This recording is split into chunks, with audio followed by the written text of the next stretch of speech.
Waouh, waouh et waouh. Je sais même pas comment commencer cette critique, sincèrement, les gars, je sais pas comment commencer cette critique. En fait, on est arrivé à un point où là, les deux derniers épisodes de JJK, c'est très très fort. Je vais vous poser une seule question, une seule. Est-ce que vous avez kiffé l'épisode? Oui, voilà. Je vous coupe la parole, je suis désolé, je vous coupe directement la parole. Oui, vous avez kiffé ces épisodes. Et je suis pas ouvert au débat, je connais personne qui n'a pas aimé ces deux derniers épisodes. Parce que sincèrement, ce que JJK vient de nous proposer pour ces deux derniers épisodes de la partie 1 de la traque mortelle, c'est très très fort. C'est très très très fort. Et on va parler maintenant parce que sincèrement, en fait, c'est fort. En fait, j'ai pas de mots à quel point ce que JJK vient de créer avec ces deux derniers épisodes, c'était magnifique. Je sais même pas comment je vais énumérer cette critique. Bien sûr, on va parler de la critique dernière parce que je l'ai pas sorti. On va tout faire d'un coup entre le combat entre Lazy et Megumi et le combat entre Yuta et les fléaux que je raconte, les exorcistes réincarnés. Waouh. Et franchement, j'ai juste un truc à dire avant de commencer. Yuta, va te faire foutre. Waouh, c'est une dinguerie que moi j'ai bégayé. Va te faire foutre à mentir à ce point. Même pas à mentir à ce point, à être humble à ce point. Parce que je sais pas comment tu as dit que Akari pouvait être un peu plus fort que toi. Un peu plus fort. Bref. Plus fort que toi, alors que sincèrement, ce que tu viens de nous proposer dans ce dernier épisode, c'est du jamais vu. C'est du jamais vu. Et là, je peux comprendre pourquoi on dit que tu peux rivaliser avec Satoru Gojo. Parce que là, ce que tu as proposé, Yuta, c'est très très fort. En plus, je le parle comme si c'était vraiment je suis un malade. Et bref, salut les gars, salut les filles. On se retrouve aujourd'hui pour la critique de l'épisode 12 et 11 de Jujutsu Kaisen saison 3. On va décortiquer les deux derniers épisodes de Photogame, ce que j'ai aimé et ce que j'ai aimé parce que franchement c'était que de la dinguerie. Donc maintenant que tout est dit, commençons.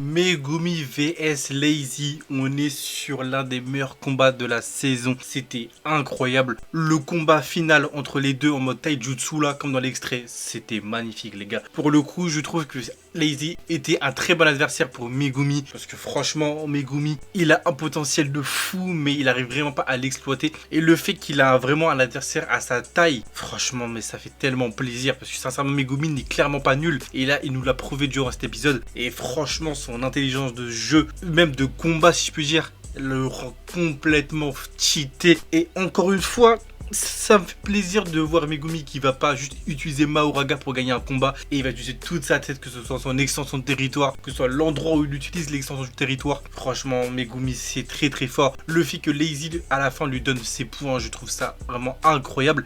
Et en plus, ça me fait littéralement penser au combat de Yuta contre le mec avec ses cheveux en mode canon, je sais plus comment il s'appelle, excusez-moi, qui va aussi donner ses points à Yuta. Je sais pas qu'est-ce qu'ils ont à tous donner leurs points après qu'ils ont gagné un combat, mais franchement, ils sont grave sympas. On va revenir au début de l'épisode 11 pour pas partir dans tous les sens, mais Lazy va utiliser une technique qui est très importante je trouve. La technique s'appelle le panier du vide. C'est une technique qui sert à contrer une extension du territoire. Et si je dis pas de conneries, c'est la première fois dans Jujutsu Kaisen qu'on voit une technique qui permet de contrer une extension du territoire. Et ça par exemple, je ne savais pas du tout que ça existait.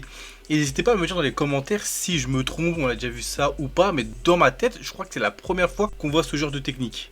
Après, je sais pas, peut-être que là, je vais me tromper, mais encore une fois, n'hésitez pas à me dire dans les commentaires pour me corriger. Mais si le panier du vide de Lazy n'a pas fonctionné, c'est parce que l'extension du territoire de Megumi était inachevée et ça comptait pas comme une extension meurtrière parce qu'elle était inachevée et elle n'était pas complète. N'hésitez pas à me corriger dans les commentaires si j'ai mal compris ce qui m'était expliqué. Et franchement, je vous avoue que pendant un moment, j'ai réellement cru que Megumi allait perdre parce qu'avec tous les poids qui rentraient dans son extension du territoire, que ce soit la maison, que ce soit les camions, que ce soit soit les voitures. Franchement, pendant un certain moment, j'ai réellement cru que Megumi allait perdre. Mais franchement, c'est là que tu te rends compte qu'il est très intelligent. Et même le moment où il y a Lazy qui va utiliser son Respitita pour se sortir de l'éléphant que Megumi a lancé sur lui. Franchement, encore une fois, c'est très stratégique de sa part. Parce que la technique de Lazy qui lui a permis de sortir de l'ombre de Megumi. Parce que oui, quand il va utiliser sa technique pour se sortir de l'éléphant de Megumi, il va se retrouver dans l'ombre de Megumi. Et il va invoquer avec un de ses tickets une voiture pour le permettre déjà de libérer du poids pour Megumi et de se libérer de l'ombre de Megumi. Enfin, j'ai dit un milliard de fois Megumi, c'est de la folie. Mais bref. Tout ça pour dire que ce qui va suivre ensuite avec le fait qu'il va utiliser sa carte maîtresse, son dernier atout qui est une maison de 130 tonnes, si je dis pas de conneries, un truc du genre. 130 tonnes, mais je suis un ouf.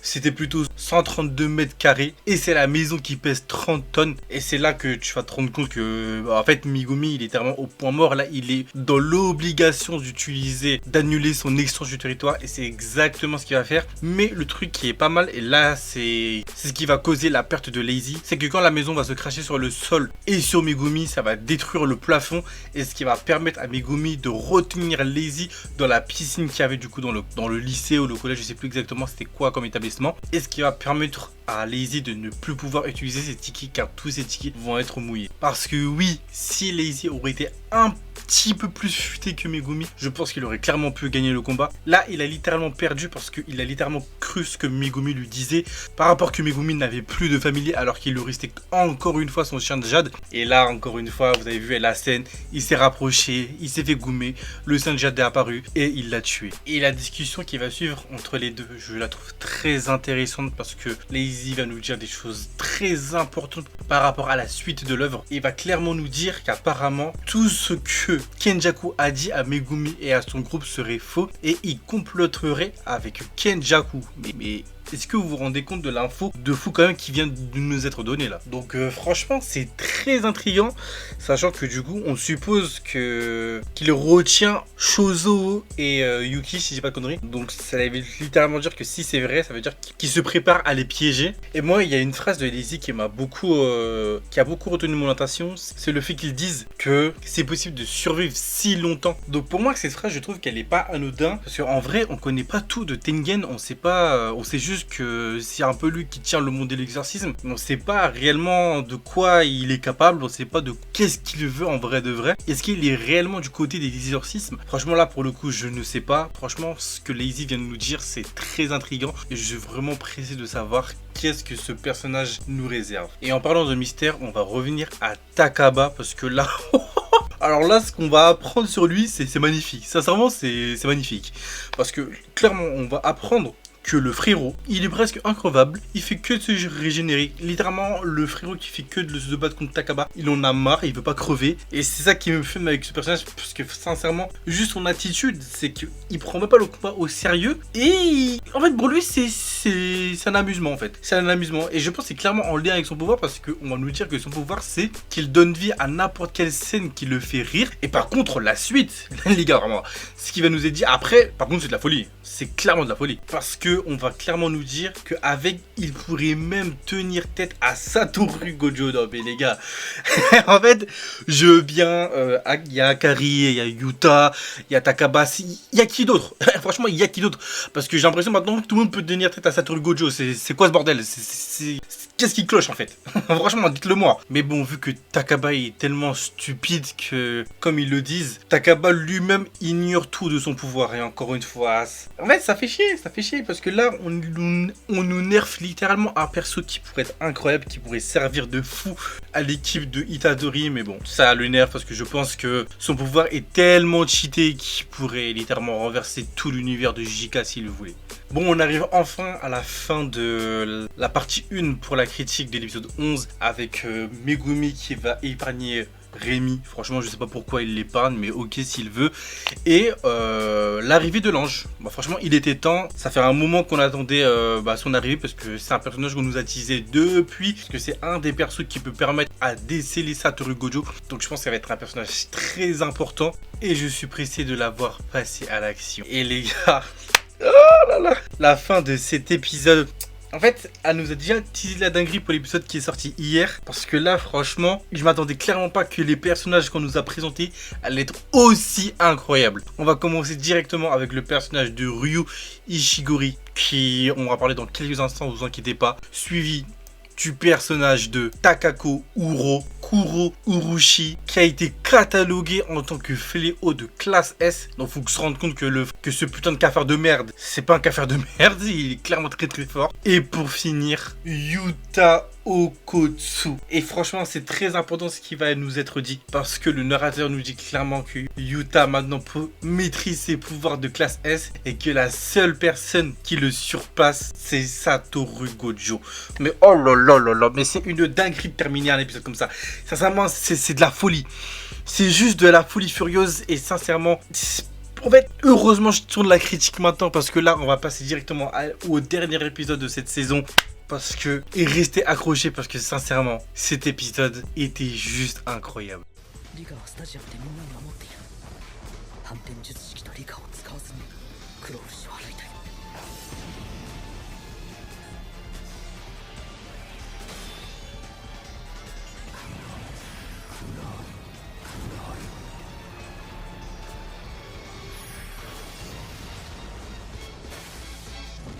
Absolute Cinéma. Non mais Absolute Cinéma. Là on commence directement dans le vif du sujet avec des scènes d'animation dignes de ma part. Franchement ça fait plaisir, c'est incroyable, c'est beau à voir.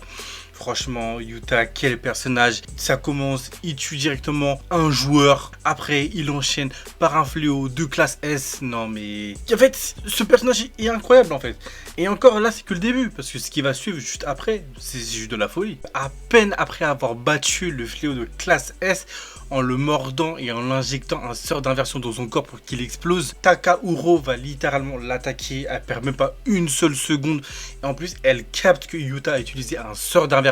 Et franchement, encore une fois, l'action est à un rythme mais affolant. Ça part très très vite. Même pas le temps de te reposer une seule seconde que ça part direct. Non, franchement, c'est vraiment fort d'avoir fait ça. Et pendant le combat contre Takahuro, il y a Yuta qui va utiliser une technique comme Luffy, auquel il va littéralement allonger son bras. Je sais pas comment il a une attaque comme ça, où il la sort. Mais je pense que c'est après, avec tout ce qui va se passer, qu'on va comprendre d'où sort cette attaque. Mais on va comprendre très vite, puisqu'on va comprendre qu'elle peut manipuler l'air, même le distordre. C'est pour ça que le bras de Yuta s'est allongé. Et y avoir une petite discussion entre elle et Yuta. Yuta qui va un peu la provoquer, la taquiner. Et elle qui va se mettre à s'énerver parce qu'elle va comprendre que Yuta fait partie d'un clan qu'elle haïssait par le passé. Et là, franchement, ça va être incroyable. Le combat, il va s'enchaîner. Il y a Ishigori qui va enfin rentrer en action. Et franchement, la scène est juste superbe. Non mais sérieusement, regardez-moi cette animation de baiser, ça part dans tous les sens. Il y a Ishigori qui envoie ses lasers partout, la ville qui est en train de se casser. Non franchement, c'est magnifique. Sincèrement, c'est magnifique. Après, littéralement juste après que Ishigori ait envoyé tous ses lasers sur Yuta, il pense qu'il a réussi à battre Yuta, alors que pas du tout. Directement Yuta l'attaque. Ça part littéralement en combat de taijutsu avec des frames incroyables. C'est juste magnifique. Il y a lui qui nous parle de sa métaphore par rapport au désir, parce que depuis 400 ans, il n'y a aucun combat qui a réussi à le rassasier. Donc là, il espère juste que Yuta réussira à le rassasier durant ce combat. Et le combat, il s'enchaîne dans tous les sens. Il y a Ishiguro qui essaie de piéger Yuta, même en bout d'un moment dans un tunnel. Mais Yuta réussit à s'en sortir. Sauf que le problème, on le voit et ça se ressent, que Yuta commence petit à petit à faiblir. Et comme par hasard, au moment où Yuta est en train de se battre contre Ishiguro, il y a qui rentre en jeu. Encore une fois, Uro qui vient attaquer Yuta par derrière. Là, pour Yuta, c'en est trop. Il est KO de chez KO. Et là, on va avoir une scène. En fait, j'aime pas vous mettre la scène, juste mettre cette image. Cette image est juste excellente. En plus, juste à voir l'image, tu vois qu'elle ressemble portrait de chez portrait à ce qu'il y avait dans le manga. Et franchement, juste pour ça, merci Mappa, parce que l'image est juste incroyable. Et on le comprend très vite que le fait que Yuta mette la bague de Rika, ça le va booster de fou son énergie occulte et sa puissance, qui fait que là, pendant 5 minutes, il doit tout donner. Et c'est ce qu'il va faire. Il y aura Rika qui va se battre contre Ishigori et lui qui va se battre contre Uro. Il y aura des coups de poing qui vont fuser. Et un point important, pendant qu'il va se battre contre Uro, Yuta va utiliser une technique que Druv, d'ailleurs on l'a même pas vu passer à l'action, il s'est fait one shot, le frérot miskin. Donc là, on comprend très clairement que Yuta peut copier les pouvoirs des autres personnes, un peu à la Kakashi. Et ça, sincèrement, c'est fort de fou. Sincèrement, c'est incroyable. Franchement, c'est le genre de technique dans les animés que je kiffe de baiser. Et pourtant que Ishiguri se bat contre Rika, il va surgir derrière Yuta et Uro et il va dire quelque chose. Mais merci Ishiguri d'exister, parce que sincèrement, le moment de frisson que tu nous as provoqué, c'était juste magnifique. Parce qu'il va dire: on n'a plus que 3 mots à dire. Et là, oh là là, on a cette scène. Et on aurait pu avoir une scène incroyable, un combat incroyable. Mais il fallait qu'un putain d'insecte de merde rentre dans le fight, il casse les couilles. Parce que le pire dans tout ça, c'est qu'il va se faire one shot par l'attaque de Ishiguri. L'autre là, Ura, va se faire décapiter son bras, ce qui va donner l'attaque à Yuta par la suite. Donc ça aura servi à rien, littéralement, ça a niqué le combat entre les trois. Franchement, je vous le dis, j'ai trop le seum. Sincèrement, j'ai juste trop le seum.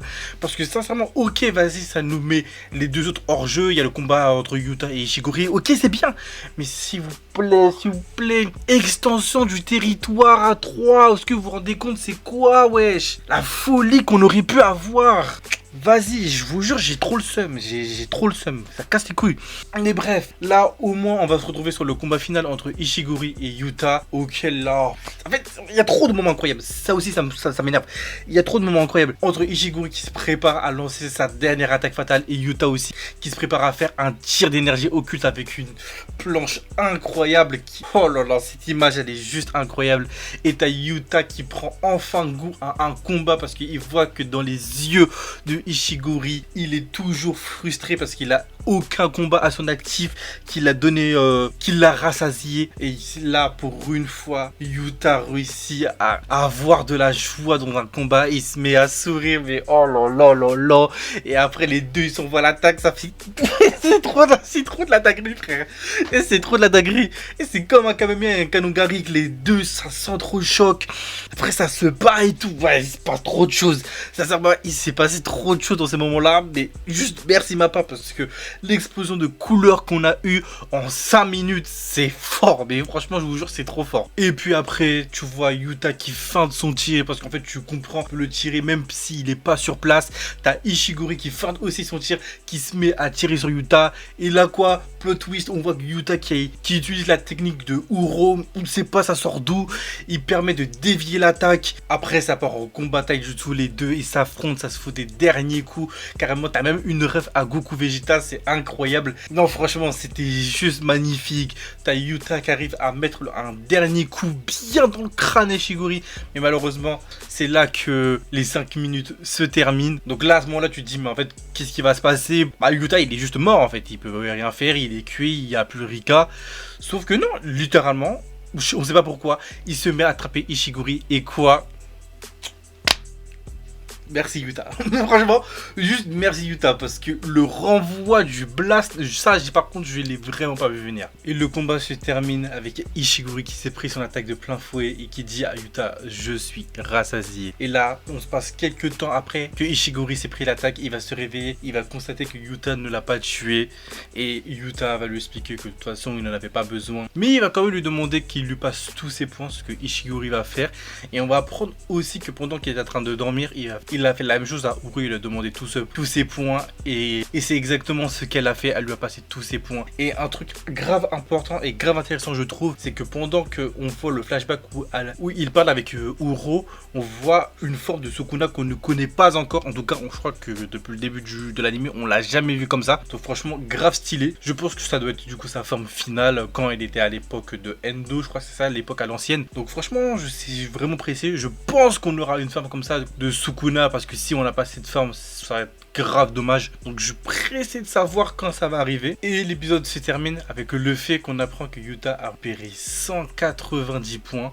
Et on voit un dernier aperçu de nos héros avant la prochaine saison, avec Itadori qui est avec Takaba, Maki qui fait son combat de son côté, Megumi qui est en compagnie de l'ange et Akari qui est dans un grand 8. On ne sait pas pourquoi, mais c'est comme ça. Et pour finir, le personnage qu'on a vu à la fin, je crois que Kashimo ou Kushibo, je sais plus exactement, mais on le voit aussi. Donc je pense que ce sera tous les persos importants qu'on découvrira dans la partie de Jutsu.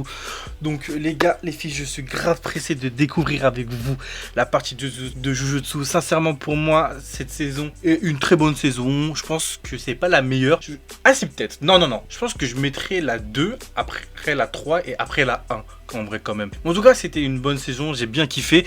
Pour le coup, c'était vraiment cool de partager ça avec vous pendant les 12 semaines. N'hésitez pas à me dire dans les commentaires qu'est-ce que vous en avez pensé de cette saison. Et moi, je vous laisse et je vous dis à la semaine prochaine pour une prochaine vidéo. Salut tout le monde.